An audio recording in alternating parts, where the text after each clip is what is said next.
Graça e paz, amados. Pastor Eliabe Ribeiro, trazendo uma palavra de Deus para você. Senti no meu coração assim o desejo de estar compartilhando algo da palavra de Deus para o teu coração. E o meu desejo e a minha oração é que Deus possa falar profundamente contigo. E a nossa reflexão, ela passa pelo conteúdo de Atos 3, de 1 a 9. Atos 3, de 1 a 9. Que diz assim, preste bastante atenção. Pedro e João subiam junto ao templo à hora nona. E era trazido um varão desde o ventre de sua mãe, era coxo. Era trazido um varão que desde o ventre da sua mãe era coxo, o qual todos os dias punham à porta do templo chamado Formosa para pedir esmolas aos que entravam. E ele, vendo a Pedro e João que iam entrando no templo, pediu que lhe dessem esmola. E Pedro, com João, fitando os olhos nele, disse: olha para nós. E olhou para eles, esperando receber alguma coisa. E disse Pedro: não tenho prata nem ouro, mas o que tenho, isso te dou. Em nome de Jesus Cristo, o Nazareno, levanta-te e anda. E tomando pela mão direita, preste atenção agora, e tomando-o pela mão direita, o levantou. E logo os pés e tornozelos se firmaram, e saltando ele pôs-se em pé, e andou e entrou com eles no templo, andando e saltando, louvando a Deus. Eu não vou entrar aqui no contexto da porta chamada Formosa, eu não vou entrar aqui no contexto da hora nona, até porque você tem material de sobra a respeito disso. Eu quero focar aqui de uma forma assim, mais objetiva em algo que me chama muito atenção. Primeiro, o que me chama atenção está no verso 2, que é a triste realidade daquele homem. A triste realidade daquele homem. Ele era trazido. Ele dependia de ser carregado por alguém. Alguém precisava trazê-lo até ao seu destino. Ele não conseguia fazer isso sozinho. Veja só, ele era trazido. Mas quem era que era trazido?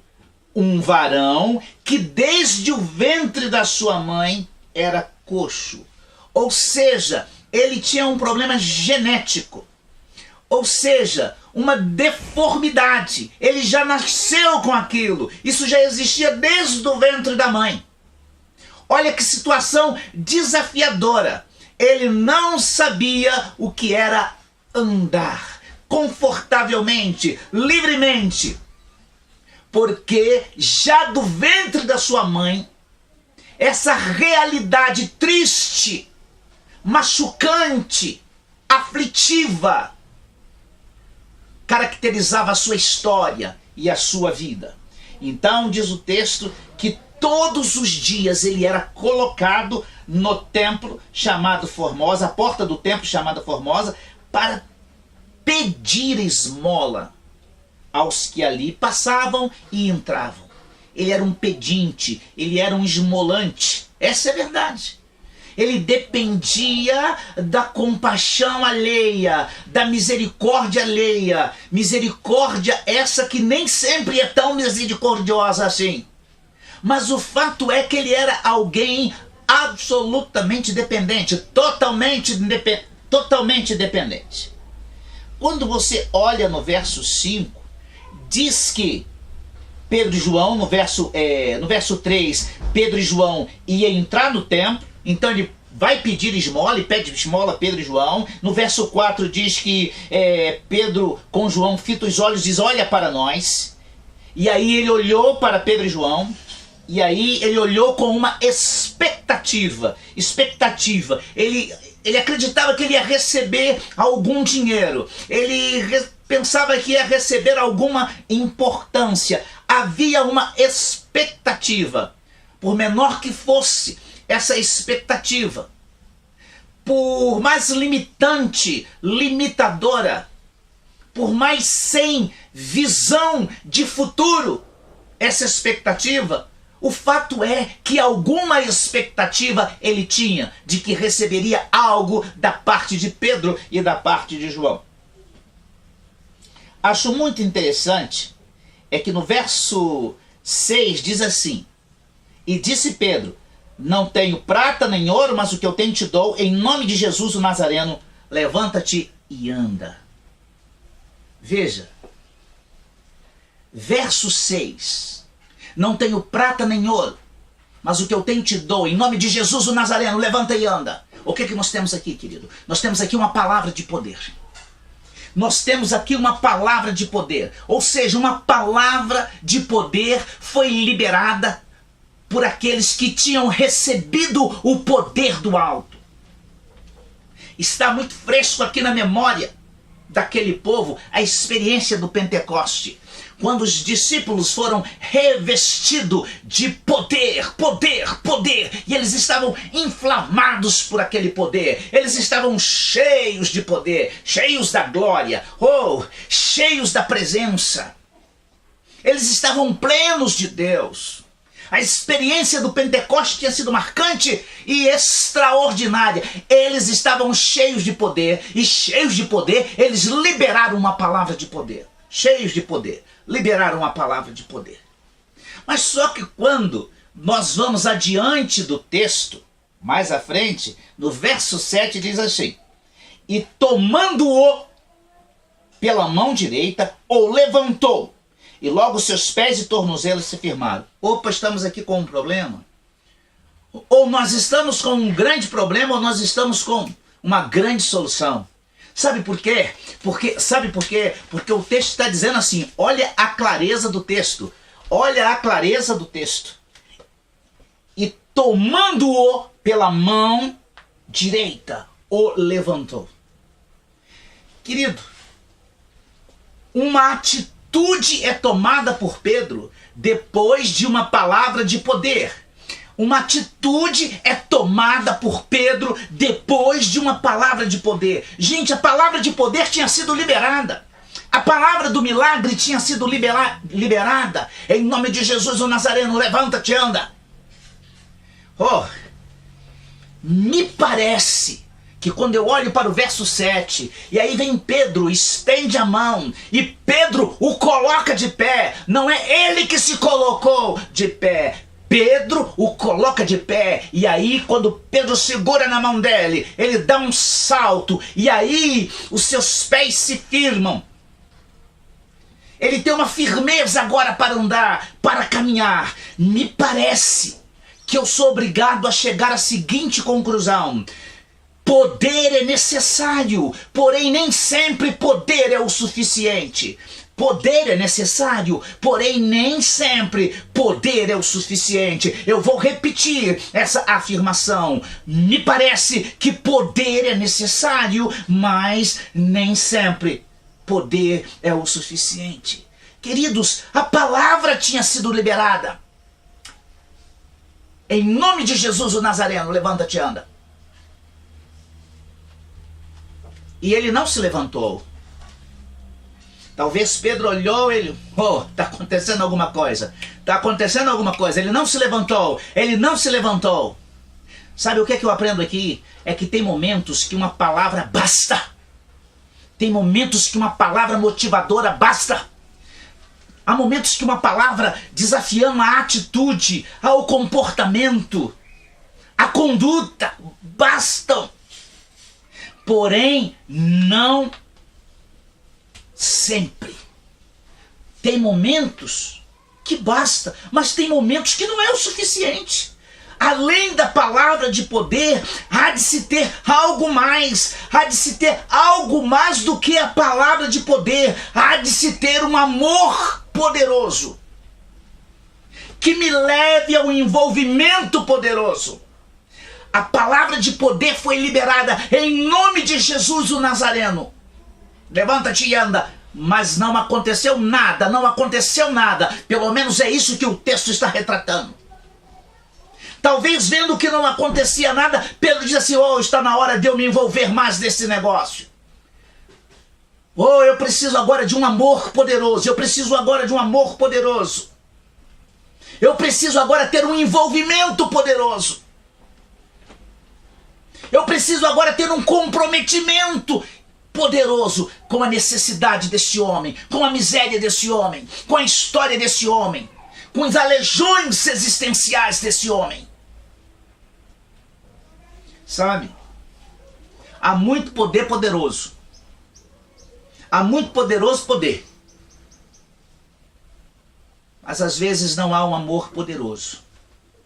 E às vezes não há um comprometimento poderoso, um envolvimento poderoso com a história do outro, com a necessidade do outro, com a miséria do outro, que está ali no chão, exposto à vergonha, à humilhação e com uma história de ruína, posto a sua existência já no ventre, era caracterizada por essa tragédia, por essa realidade doentia, humilhante.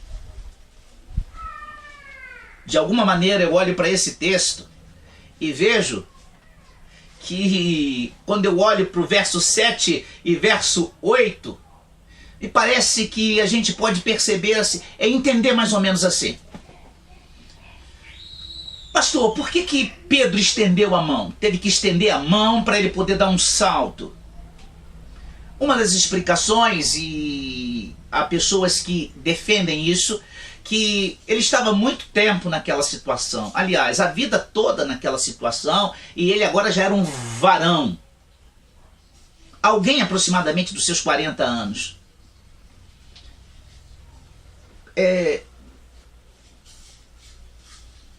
Suas articulações atrofiadas. Nunca teve os seus movimentos perfeitos. Ele nunca tinha andado como deveria. O texto nos apresenta ele sendo carregado. E muito possivelmente essa era a realidade da história dele. Então, ele precisava, sabe, ele precisava de algo mais. Ele precisava de algo mais. Era uma experiência nova para ele. Era algo que de alguma maneira ele não estava esperando, e não estava preparado, ele não tinha condições de fazê-lo sozinho. Então, eu preciso admitir que Deus fez o milagre pela metade. Porque além da palavra de poder, houve a necessidade de algo mais. Será que Deus fez o milagre pela metade? Ou o milagre completo envolveria a atitude, a dinâmica e a expressão do poder, juntamente com a dinâmica e a atitude do amor, do envolvimento e do comprometimento? Oh, isso é tremendo. Isso é tremendo.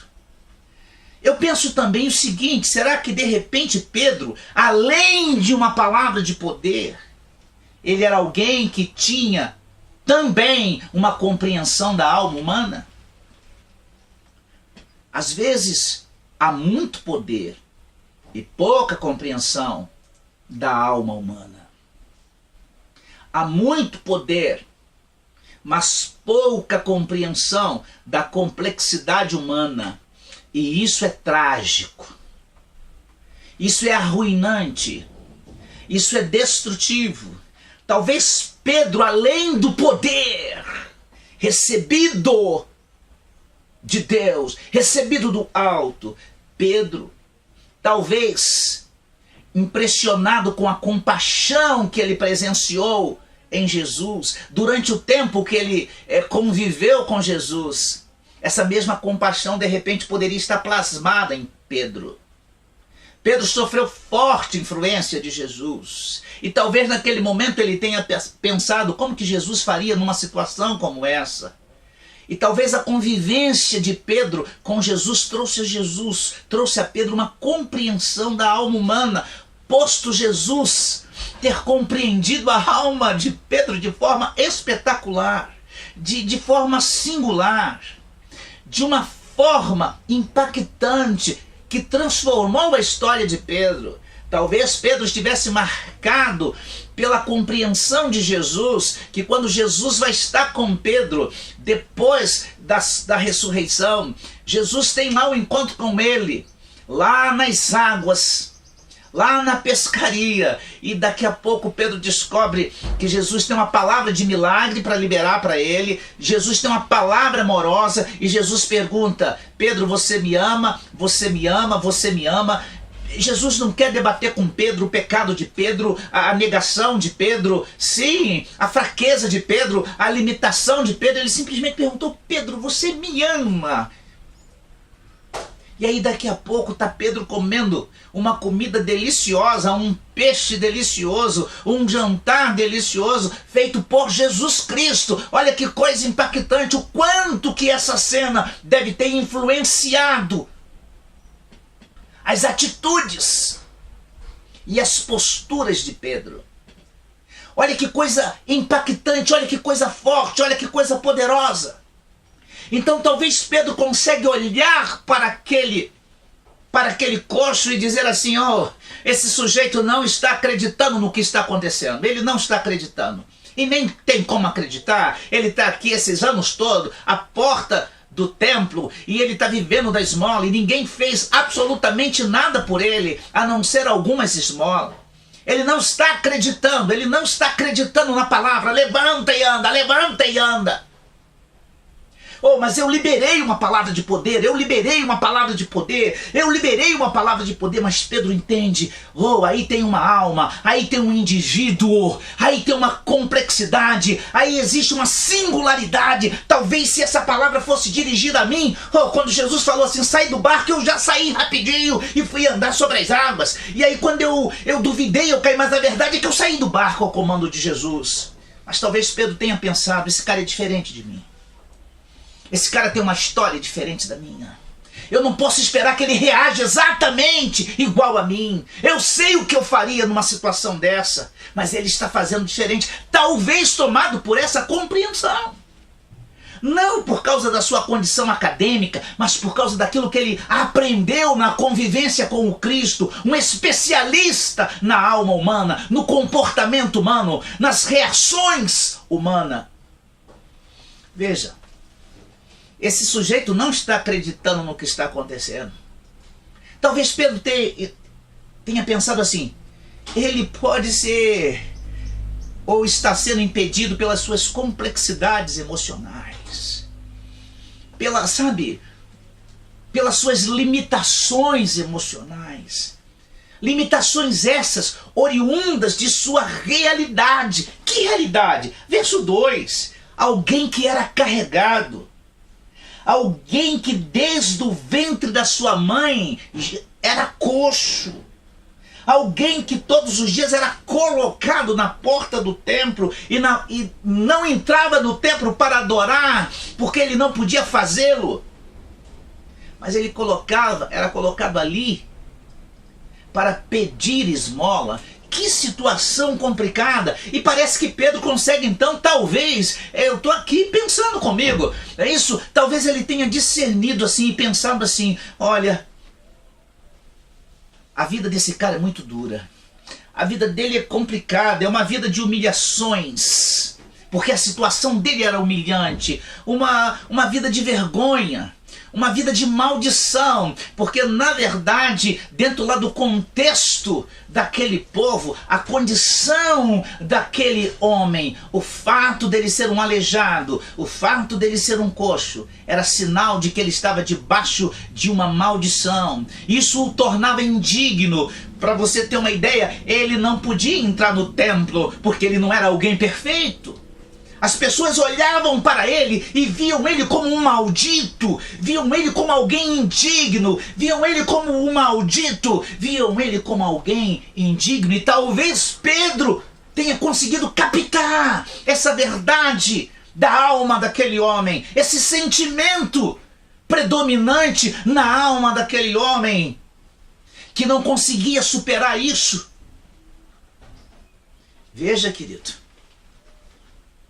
talvez por entender tudo isso, Pedro percebeu que não bastava uma palavra de poder.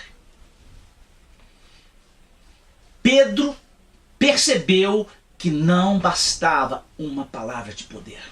Hoje nós estamos vivendo em função da palavra de poder, da palavra de poder. Quem é o ungidão dessa noite? Quem é o ungidão desse congresso? Quem é o ungidão dessa noite profética? Quem é o ungidão dessa noite de cura e libertação? Quem é o ungidão que vai trazer uma palavra de poder? Aí o camarada chega lá e libera uma palavra. Eu vejo, Deus está curando todos, Deus está curando todos, eu estou liberando uma palavra de poder. Tudo bem que as palavras de poder sejam liberadas, mas nós precisamos entender que nós estamos lidando com pessoas, com indivíduos, com particularidades. Nós estamos trabalhando e nos movendo no meio de igualdades e absurdas diferenças. É o grande paradoxo da existência. Somos absolutamente iguais e absurdamente diferentes. Somos absolutamente iguais e absurdamente diferentes. Veja, parece que Pedro conseguiu entender isso. Parece que Pedro conseguiu discernir isso. Parece que Pedro conseguiu compreender isso. Então ele diz, não basta uma palavra de poder. Não basta uma palavra de poder. Eu preciso ter uma disposição de me envolver na restauração completa de um maldito. Eu preciso ir além, eu preciso ter uma disposição de me envolver na restauração completa de um indigno, de um marginalizado. Eu vou tocar nele, eu vou tocar nele, eu vou colocar a minha mão aqui, eu vou colocá-lo de pé. A palavra de poder não é o suficiente, mas um amor poderoso é suficiente. Uma atitude poderosa faz a diferença. Muito possivelmente Pedro, muito possivelmente, se Pedro não tivesse tomado o homem pelas mãos, o grande salto não teria sido dado. A Bíblia diz, é claro, diz, e ele deu um grande salto, ele deu um grande salto, ele deu um grande salto. Às vezes nós queremos que as pessoas deem o grande salto. E começamos a liberar a palavra de poder, começamos a liberar a palavra de poder. Começamos a liberar a palavra de milagre. E as pessoas voltam para casa sem o milagre. E as pessoas voltam para casa sem a bênção, sem a vitória. Sabe por quê? Porque está claro na palavra de Deus que nem sempre é só a palavra de poder. Precisa haver um amor poderoso.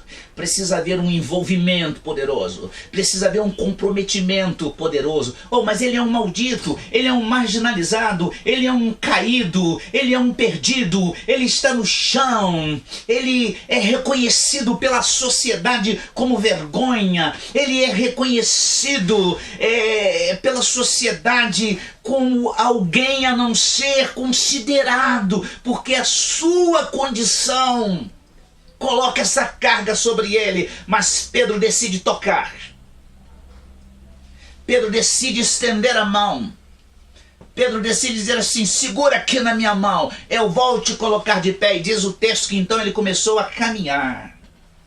Os seus pés se firmaram, os seus artelhos se firmaram, e ele começou a caminhar. E agora ele entra no templo. Agora ele entra no templo. E ali o contexto do templo, você sabe o que significa? Lugar da presença de Deus, lugar da glória de Deus. Historicamente aquele lugar era isso. Lugar do culto, lugar de se oferecer, lugar da bênção. Agora ele pode entrar ali, mas você sabe por que ele entrou ali? Não porque foi liberada uma palavra de poder, mas porque porque alguém estendeu a mão e disse: oh, você não está pronto para dar essa caminhada sozinho. Eu quero muito que você dê essa caminhada. Eu quero muito que você dê essa caminhada. Oh, eu quero muito que você dê esse salto. Eu quero muito que você dê esse salto. Será o grande salto da sua vida, o mais extraordinário salto da sua vida. Mas eu quero te dizer uma coisa: eu percebo que você não consegue sozinho. Então aqui, ó, agarra na minha mão. Agarra na minha mão. Nós estamos precisando de gente que, ao ver aquele que está caído, tenha autoridade para liberar uma palavra de poder. Sim, eu não estou negando a palavra de poder, mas tem amor, graça e misericórdia para dizer: eu entendo que você não consegue caminhar agora sozinho. Eu entendo que você não consegue caminhar agora sozinho. Eu entendo que você está caído. Eu entendo que você está caído. Eu entendo que você está aí no chão. E eu entendo que a palavra de poder não é o suficiente. Eu entendo que a sua estrutura exige que eu estenda a mão e eu comece a caminhar contigo. A verdade, não haveria milagre a ser contado, ainda que o poder tenha sido exercido. Poder, amor e compreensão precisam caminhar juntos. Poder, amor e compreensão precisam caminhar juntos. Pois gente de Deus sem essa visão de compreensão e de amor se tornam cruéis, se tornam tiranos, se tornam legalistas, deixam de se tornarem facilitadores de milagres, facilitadores da manifestação, da intervenção gloriosa de Deus de restauração na vida do outro. Eu quero convidar você a abrir a sua Bíblia comigo. Eu quero que você vá comigo agora em Marcos. Texto de Marcos, eu acho um texto tremendo. Marcos 2, de 1 a 12.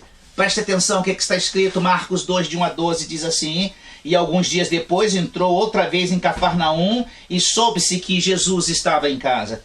E logo se juntaram tantos que nem ainda nos lugares junto à porta eles cabiam. E anunciava-lhe a palavra, ou seja, Jesus pregava a palavra. E vieram ter com ele, conduzindo um paralítico trazido por 4. 4 pessoas apanharam um paralítico e levaram até a casa de Jesus. E não podendo aproximar-se dele, de Jesus, por causa da multidão, descobriram no telhado onde estava Jesus Cristo. Eles foram estratégicos. Eles descobriram o telhado. Eu acho essa visão extraordinária. Descobriram o telhado. E aí, se fazendo um buraco, baixaram o leito em que jazia o paralítico. Trouxeram o cara na cama. E Jesus, vendo-lhes a fé de quem? Dos 4. Disse ao paralítico: filho, perdoados estão os teus pecados. Estavam ali assentados alguns dos escribas que arrazoavam em seu coração, dizendo: por que diz este assim essa blasfêmia? Quem pode perdoar pecados senão Deus? E Jesus, conhecendo logo em seu espírito que assim arrazoavam entre si, lhe disse: por que arrazoais sobre essas coisas em vosso coração? Qual é o mais fácil? Dizer ao paralítico: estão perdoados os teus pecados? Ou dizer: levanta-te, toma teu leito e anda? Ora, para que saibais que o Filho do Homem tem na terra poder para perdoar pecado. Veja, para haver milagre precisa haver poder. Para haver milagre precisa haver poder. Eu não estou negando poder. Eu digo: levanta-te, toma o teu leito e vai para a tua casa. E levantou-se, tomando logo o leito, saiu em pressa a todos, de sorte que todos se admiraram e glorificaram a Deus, dizendo: nunca vimos tal coisa. Eu acho esse contexto... Vê uma toalha para mim, por favor. Eu acho esse contexto tremendo. Olha só. Imagina. Aqui comigo, olha só. Imagina se aquele jovem tivesse dito assim para o paralítico: Jesus está aí na cidade. Jesus está aí na cidade. Jesus está aí em Cafarnaum. E Jesus está na casa dele. É mesmo? Sim. Vai lá para você ser curado, vai? Vamos lá, você consegue. E eles fossem lá, assim, como que eu vou dizer para você, cheio de boas intenções. Eles estavam cheios de boas intenções. Então eles, vamos lá, nós estamos aqui te dando uma palavra de poder, uma palavra de ajuda, uma palavra motivacional. Vai, cara, você consegue, vai, vai. Aí o paralítico olha e diz assim, eu tô aqui na cama. Se vocês não me ajudarem, eu não consigo. Se vocês não me ajudarem, eu não consigo. Tem hora que o povo de Deus não entende isso. Não basta a palavra de poder. Nem tudo é místico. Nem tudo é, o vento de Deus. Não!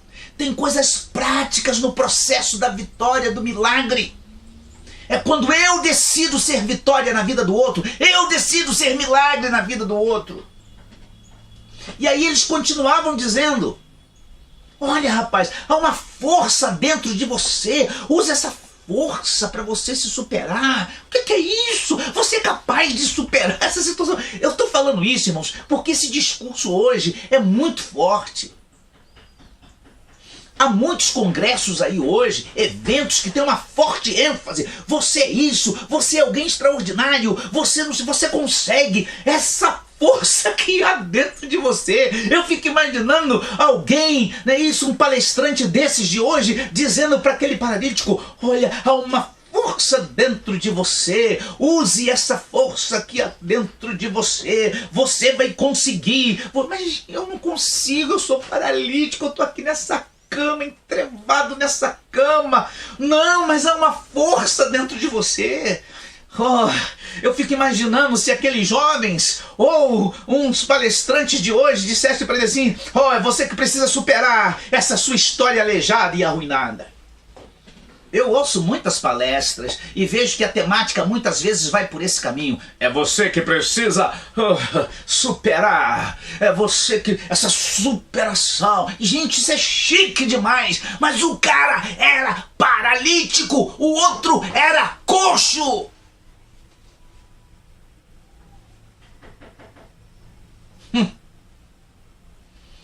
Eu fico imaginando alguém chegando para ele e dizendo assim, oh, Jesus está lá, vai lá, você consegue. Não, mas eu estou sentindo dor, eu estou sofrendo. Usa essa força para crescer. Usa essa força para crescer. Essa dor que você está passando, ela é pedagógica. Isso tem muito a ver com filosofia, conceitos de filosofia. Isso tem muito a ver com didática, né? A dor é didática, a dor é didática. Eu não estou dizendo que a dor é didática e que não existe um forte, grande, extraordinário poder ensinador, disciplinador, discipulador na dor. Não é isso que eu estou dizendo, mas nós precisamos entender que pessoas são diferentes, pessoas têm limites. E aí alguém chega ali, vamos lá, rapaz, você não vai perder essa oportunidade. Você consegue. Usa essa dor para crescer. Reaja, reaja, reaja. Cara, deixa eu te dizer uma coisa. Tem horas que você está dizendo reaja, reaja, mas o outro não consegue reagir. O que nós temos aqui? Conceitos certos que se tornam errados em função da hora e da pessoa que se aplica. A especialidade de Jesus era compreender a individualidade da pessoa. Jesus conseguia olhar a multidão, mas no meio da multidão ele conseguia sacar o indivíduo. Está lá uma grande multidão, mas alguém isoladamente tocou Jesus de uma maneira diferente. E Jesus, alguém me tocou. Jesus, mas está todo mundo te tocando. Não. Mas alguém me tocou diferente. Individualidade. Particularidade, singularidade. Você consegue perceber isso? Ou está lá o cego. Jesus, filho de Davi, tenha misericórdia de mim. A multidão dizendo, para, cala, você está importunando ele. Peraí. Calma. Tem alguém gritando, tem alguém chamando por mim no meio aí da multidão. Não, mas é uma grande multidão. Não, calma, é aquele cara lá. Chama ele, traz ele. Essa capacidade de Jesus. Entender que a multidão é igual, mas a diferenciação do indivíduo, ela é reconhecida, precisa ser respeitada, considerada na aplicação de qualquer conceito, de psicologia, de filosofia. Ou conceitos que se tornam errados em função da hora e da pessoa que se aplica a situações e situações.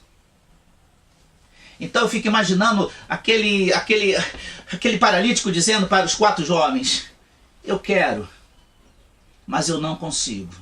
Eu sou paralítico. Ei, seu poderoso sem amor e compreensão. Tem horas que a pessoa quer, e quer para valer, mas não consegue. Jesus entendia isso. A igreja não entende. Os religiosos não entendem. Você não consegue discernir que o outro não vai conseguir sozinho, mas é cômodo para você liberar essa palavra de poder, de autoajuda. Vai que você consegue, ó, tô aqui, ó, você consegue. Aí você dá aquela palavra, sabe, você manda aquela mensagem pelo Face, pelo Message, aquela palavra, olha. Ei, não basta. Pode bastar para uns, para outros não. Preste atenção no que eu vou falar. Tem não consigos que são verdadeiros. Tem não consigos que são verdadeiros. Tem gente que quando está dizendo eu não consigo, ela está dizendo com máxima expressão de verdade no coração: eu não consigo, eu quero, mas eu não consigo. E eu fico olhando como que Deus deve ficar pensando. Meu filho está dizendo que não consegue, e é verdade, eu sei que ele não consegue. Hoje, muito das ministrações está pautada nesse tipo de postura, e que eu concordo. Você não pode se tornar babá. Até onde você vai ser carregado? Até onde você vai ser carregado? Sabe? Até onde você vai depender do outro? Até onde? Isso é real. Mas a questão não é de ser babá de ninguém. A questão não é de ser babá de ninguém. A questão é a gente ter essa capacidade de discernir o óbvio. Me parece que lá no caso do coxo, Pedro conseguiu discernir o óbvio. Esse cara não tem estrutura para conseguir sozinho. Eu conseguiria, porque eu sou Pedro. Sou rocha, sou pedra. Mas ele não consegue. Ele é o coxo, ele é o aleijado. Ou os meninos aqui do milagre, os 4, eles conseguiram ter essa sacada daquilo que era óbvio. É incrível como, por conveniência, por interesse, por religiosidade, por carnalidade, às vezes nós não enxergamos o óbvio. Não enxergamos o óbvio de que há contexto que o outro não vai conseguir sozinho jamais. E não adianta você ficar mandando mensagenzinha da palavra de Deus, mandando oraçãozinha. Não adianta. Não adianta você mandar uma palavra motivacional. Não adianta você mandar uma palavra de você é forte, você é forte. Oh, tem horas que não. Está na Bíblia. Está na Bíblia. Ei! Essa turma aí que está pregando a palavra de autoajuda e essa coisa do comportamento e da atitude na direção de um destino. No destino desse moço. No destino desse moço. No destino do coxo. Se não houvesse gente para estender a mão e o coxo dar o salto para um destino glorioso, nada teria acontecido. Sozinho ele não teria acontecido. Ele não teria conseguido. No caso do paralítico, ele não teria conseguido. Ele não teria conseguido. E eu acho muito interessante que chega no verso 5 do texto do paralítico, diz assim: Jesus, né? Vendo-lhes a fé. Jesus vê a fé. Vendo-lhes a fé. Ele está vendo a fé dos 4 rapazes. Vendo a fé dos 4 rapazes, disse Jesus ao paralítico. Gente, daqui para frente o que vai acontecer com o paralítico tem a ver com essa fé-amor que Jesus vê nos 4 jovens. Daqui para frente, o que vai acontecer, disse Jesus ao paralítico, daqui para frente, o que vai acontecer na vida, na história, no destino deste paralítico, tem a ver com essa fé-amor. Vendo-lhes a fé dos 4, fé-amor, que Jesus vê nos 4 jovens. Nessa fé-amor, que olhou e disse assim, ele sozinho não consegue. É mesmo? Você acha que não consegue? Não, eu acho que não. Não, eu acho que consegue. Se a gente dá vamos dar uma injeção de ânimo nele que ele consegue, vamos fazer uma oração e, sabe, isso, ele consegue. Não, ele não consegue. Ele não consegue. Sozinho ele não consegue. Então como é que nós vamos fazer? Vamos levá-lo. Vamos levá-lo. É isso. Isso é para ele. Porém tem a ver com a gente. Olha que dinâmica de pensamento extraordinária desses 4 jovens. O milagre é para ele, isso tem a ver com ele, é para ele. Porém, tem a ver com a gente, pois nós somos gente igual a ele. Nós somos gente igual a ele. É para ele. É para ele. Porém tem a ver com a gente, pois a gente é gente igual a ele. E se nós não entendermos que ele é gente como nós, logo nós não somos gente, principalmente gente de Deus. Você entendeu isso? Eles olharam e disseram, ó, é para ele está precisando do milagre, ele precisa se levantar dessa cama, ele precisa se levantar dessa condição, dessa posição, dessa realidade triste, obscura, sofrida, doída, perturbante, humilhante, vergonhosa, mas ele sozinho não consegue. O que a gente tem a ver com isso? Ele é gente e nós somos gente. Se a gente não entender que ele é gente como a gente, logo nós não somos gente, principalmente gente de Deus. Ó, se a gente não entender que o paralítico é gente como a gente, logo nós não somos gente, principalmente gente de Deus. Ô querido, eu vou contar uma ilustração. Isso é um fato real, vivido, e que eu tive a oportunidade de acompanhar, né?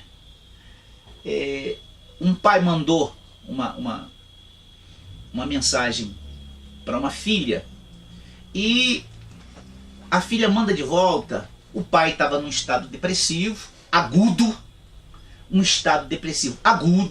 o pai manda lá uma mensagem para a filha e a filha envia para esse pai depressivo um vídeo que fala da importância da dor. Pai depressivo, num processo de depressão aguda, e envia um áudio para a filha no WhatsApp. A filha manda uma resposta. A dor é importante. A dor é terapêutica. A dor é pedagógica. E vai por aí afora, Conheço o contexto. Essa filha é uma filha que o pai fez tudo. Tudo. Todos os momentos mais aflitivos, mais doídos, mais sofridos da vida dessa filha, esse pai sempre esteve presente. Contra tudo e contra todos. Por causa de um erro desse pai, essa filha se afasta totalmente. 1 mês, 2 meses, 3 meses, 4 meses, 5 meses, 6 meses, 7 meses, 8 meses, 9 meses, se afastou totalmente. Aí ela manda um vídeo com teorias de Jung. Tem tudo a ver com Jesus, e Jung. Tem tudo a ver com os princípios judaico-cristãos. Tem tudo a ver com a palavra de Deus. No meio disso, no vídeo tem ali uma professora de filosofia trazendo conceitos budista. E eu estou falando de uma pessoa que tem formação acadêmica e exerce sacerdócio na casa de Deus como pastora. Deixa eu dizer uma coisa. Vamos pensar aqui. Às vezes nós queremos estabelecer princípios certos de forma equivocada. A dor tem a sua importância, é claro que tem. A dor tem a sua importância. Essa dor que você está passando tem a sua importância. Ela está te disciplinando, está te corrigindo, está te alertando para posturas que você precisa tomar na sua vida. Principalmente se são dores que você produziu. Só que tem uma coisa que a gente precisa entender, e que no vídeo lá da professora de filosofia, porque ela desconhece talvez os princípios da palavra de Deus, dor também mata. Dor disciplina, dor corrige, dor aperfeiçoa, dor trata, dor discipula, mas dor também mata. Dor também mata. Dor também mata. Aliás, Jesus morreu por causa de nossas dores. Jesus morreu de dor. Jesus morreu de dor. Jesus morreu por causa das nossas dores. Deixa eu dizer uma coisa para você. A filosofia, Jung, a filosofia vai contemplar que espaço tem na filosofia de Jung, espaço para aquilo que a palavra de Deus diz: carregai a carga um dos outros. Que espaço tem? Que espaço tem dentro da psicologia para a cruz? Aliás, alguém que diz que a psicologia é algo fantástico, o problema da psicologia é a ausência da cruz. A ausência, a psicologia não tem que trabalhar a partir dos valores do Cristo. Aí a pessoa usa um vídeo desse sem levar em consideração que pessoas são diferentes. Pastor, o senhor está dando muita ênfase na diferença das pessoas. Não sou eu. Olha a palavra de Deus. A palavra de Deus diz que a um foi dado 5 talentos. A outro 2 talentos. A outro 1 talento. E diz o texto que os talentos foram dados segundo a capacidade, segundo o potencial, segundo a realidade de cada um. Entenda isso. Os princípios são os mesmos, mas pessoas são diferentes. Somos iguais, porém profundamente diferentes. Mas há uma outra verdade, é que pessoas têm limites e só Deus tem a dosagem certa. Então, se a dor, ela é disciplinadora, ela é terapêutica, então vamos apertar, vamos apertar, vamos apertar, vamos apertar, vamos apertar, vamos apertar, vamos apertar, daqui a pouco morreu. Porque dor mata. Dor mata. E só Deus sabe então estabelecer esse processo de forma perfeita a não matar, e sim restaurar. E sim restaurar. É aqui que Davi vai dizer, olha, que eu caia na mão de Deus, porque eu sei que Deus sabe me apertar, me apertar, me apertar, mas Ele sabe o meu limite, Ele sabe o meu limite. O ser humano não sabe, o ser humano vai apertando, e você está dizendo, eu estou morrendo, eu não aguento mais a dor, eu estou morrendo. Aí vem você, a dor é terapêutica, a dor é terapêutica. Não, querido, calma. A vida não é feita de um princípio, há princípios que governam a realidade da nossa existência. Eu olho e vejo que a conveniência do envolvimento é um desafio da fé. Sim, a conveniência do envolvimento. Se não há envolvimento, não há fé, querido. Se há palavra de poder, sem essa disposição de dizer assim, aqui ó, se eu não estender a mão, se eu não der os primeiros passos contigo, para você sair dessa história de vergonha, de derrota, de caos, de pecado, de falência, de fracasso. Eu tenho profunda consciência que você precisa da palavra de poder, mas você precisa também que eu estenda as mãos e que você comece a caminhar novamente. E eu sou essa pessoa que Deus está colocando na sua vida para te ajudar a começar a recaminhar, recaminhar, recaminhar. Fé sem religião ou fé sem amor é religiosidade vazia, hipócrita. Fé sem amor é religiosidade vazia. Aliás, se não há amor, não há fé. Há qualquer coisa. Mas se não há amor, não há fé. E eu quero terminar essa palavra contigo, passando com você em Lucas 10. E já estamos concluindo, é o último texto. Lucas 10. Lucas 10. Mateus, Marcos, Lucas 10. Lucas 10, do verso 25 ao verso 35, diz assim, depois eu vou trazer uma mensagem só dentro desse texto. Mas hoje eu quero só citar uma situação. Diz assim, e eis que se levantou um certo doutor da lei, tentando-o e dizendo a Jesus, Mestre, que farei para herdar a vida? E ele disse que está escrito na lei, como lês? Ele respondeu, amarás o Senhor teu Deus de todo o teu coração e ao teu próximo, de toda a tua alma, de toda a tua força, de todo o teu entendimento e ao teu próximo como a ti mesmo. E disse-lhe, respondeste bem, fazei isso e viverás. Olha, a lei é amor, a lei é amor. E ele respondeu, querendo justificar-se a si mesmo, disse a Jesus, e quem é o meu próximo? Disse a Jesus, ele pergunta, e quem é o meu próximo? E aí Jesus responde, bom, descia um homem de Jerusalém para Jericó e caiu na mão dos salteadores, os quais os despojaram, espancando-o, se retiraram, deixando-o meio morto, deixando-o meio morto. E ocasionalmente descia pelo caminho certo sacerdote. É um certo sacerdote, porque esse cara não merece nem o nome dele ser mencionado. Mas ele é um sacerdote, e vendo-o, passou distante, passou a largo. Ok?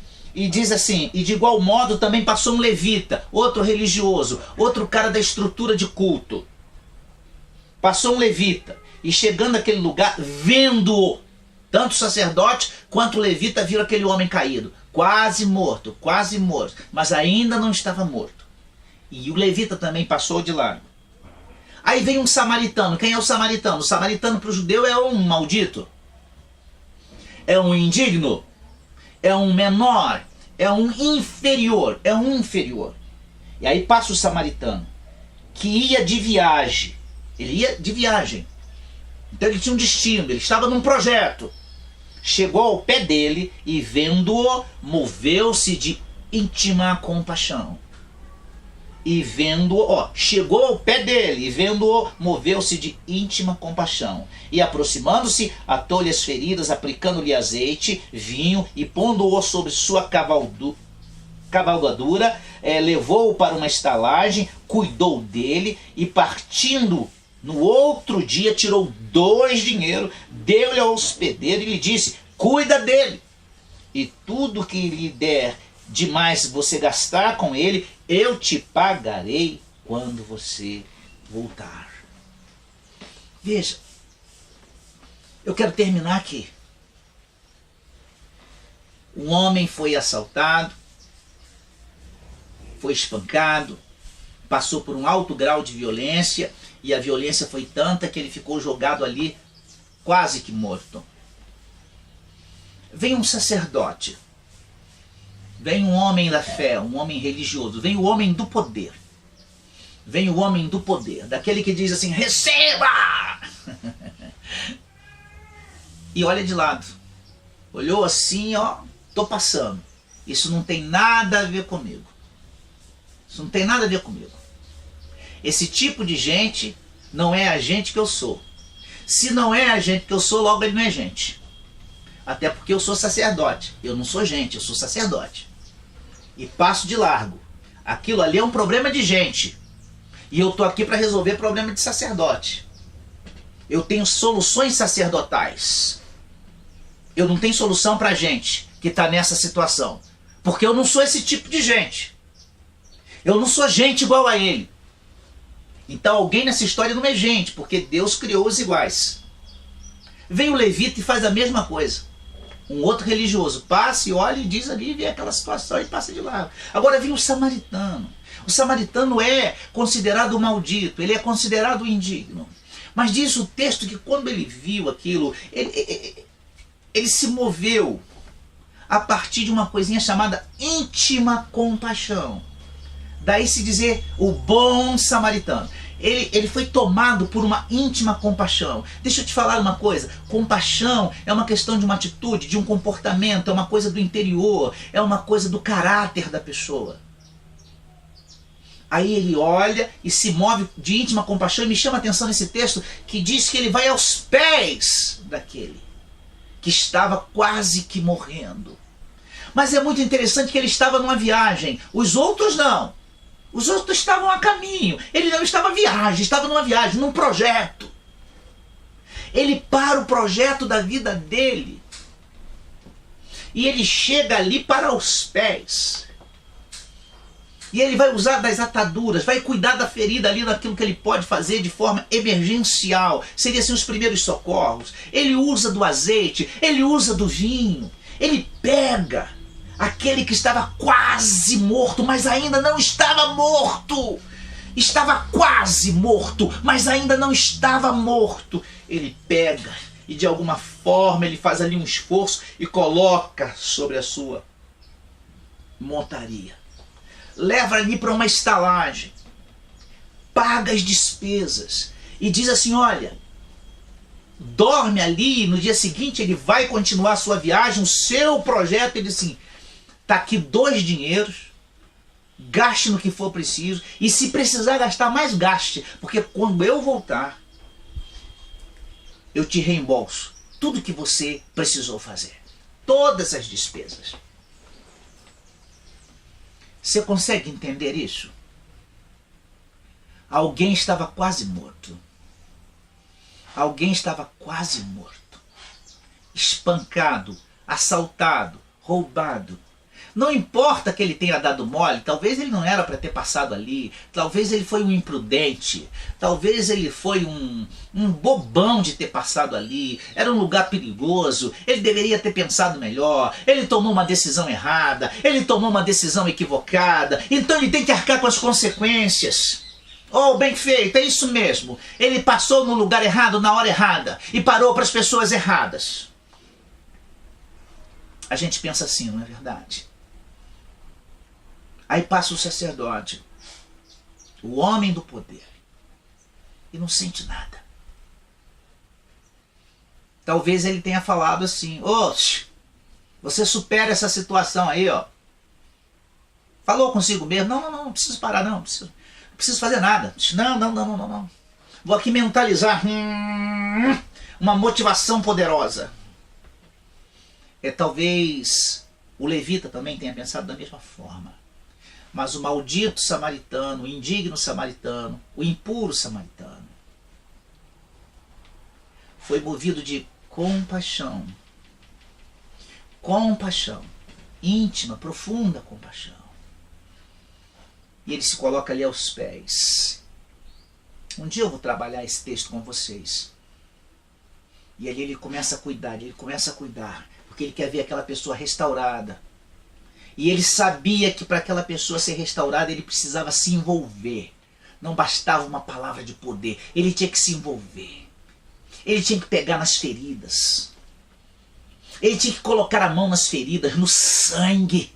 Ele tinha que ficar marcado com o sangue daquela pessoa. Sério. Então ele coloca o azeite, ele coloca as ataduras, ele coloca o vinho, ele coloca na sua montaria, ele leva para uma hospedagem. Ele se envolve.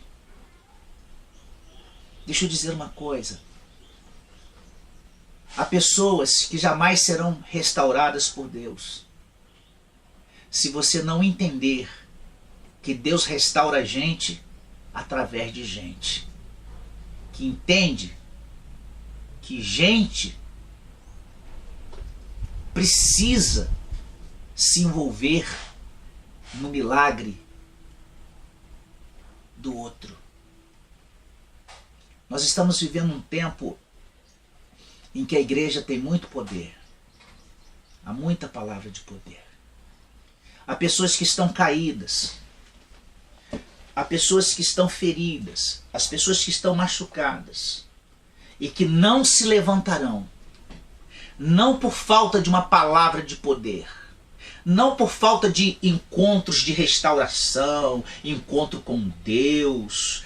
Não por falta de congressos que trazem palavra de destino, de você extrair. Não.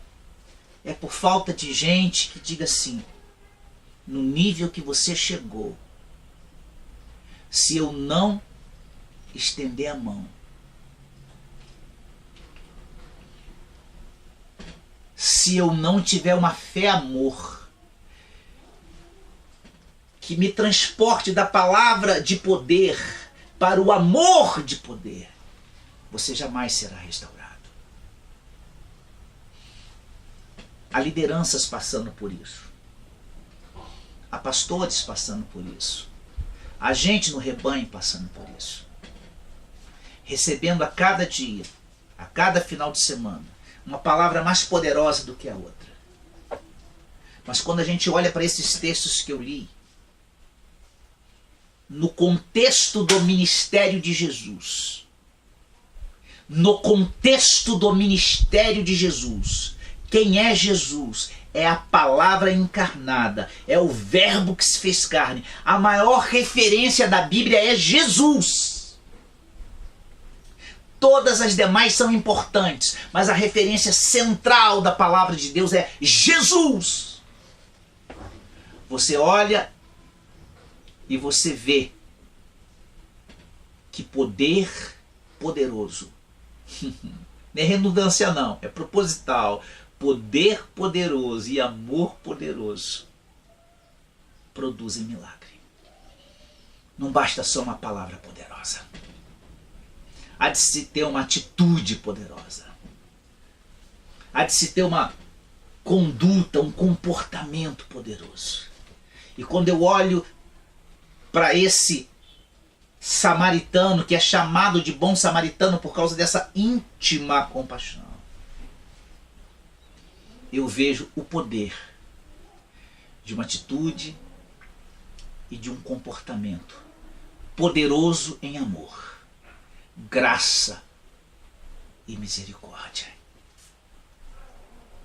Eu vou orar para você que está caído, que Deus levante alguém para te estender a mão. Para alguém que não fique só nas palavras. Que Deus te leve em lugares onde as pessoas não fiquem só falando que a glória da segunda casa será maior do que a primeira. Mas sim a disposição de dizer assim, ó, eu vou me sujar aqui no seu sangue. No sangue da tua tragédia. No sangue do teu fracasso. Porque eu quero fazer parte da história da tua restauração. Gente assim pode olhar e profetizar. Glória da segunda casa será maior do que a primeira. Deus e Pai, em nome de Jesus, eu quero te pedir que essa palavra, Senhor, seja aplicada aos corações, pela dinâmica da ação do Teu Espírito na vida de cada um de nós. Ó Deus, que nós possamos aprender com a Tua palavra, que nem sempre a palavra poderosa basta.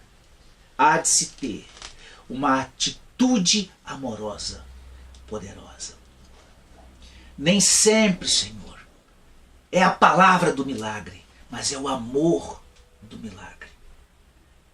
Senhor, em nome de Jesus, as pessoas que estão precisando de gente que estenda a mão, que o Senhor esteja movendo a igreja para o seu verdadeiro sacerdócio, para o seu verdadeiro papel. Porquanto, Senhor, nós não somos igreja quando nós nos reunimos. Nós somos igreja quando influenciamos e quando nos tornamos agentes transformadores, agentes realizadores de milagres, para a tua glória, para a tua honra e para o teu louvor. E eu abençoo, Senhor, cada um dos nossos ouvintes. Em nome do Pai, do Filho e do Espírito Santo, um beijo no seu coração.